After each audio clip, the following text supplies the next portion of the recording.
గారెలమ్మ గారులు,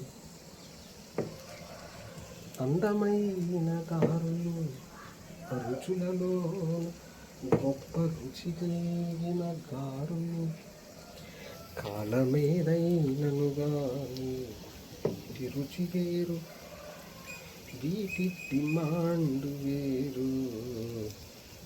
గారులమ్మ గారులు, గారులమ్మ గారులు, కోడి కూరలోన మటన్ కూరలోన కూర ఏదైనను గాని మంచి గారులు, మాట వినుగారులు, ఆకలి తీర్చు గారులు. దేశమేదైన గాని ఉల్లిపాయ, అల్లము, వెల్లుల్లి పేస్టు నూనెలోన వేసి స్టవ్ వెలిగించి వండితే తయారవునమ్మ మంచి గారులు. ఉదయమైన, మధ్యాహ్నమైన, సాయంత్రమైన, కాలమేదైన గాని అద్భుతమైన గారులు. ఉంటారండి.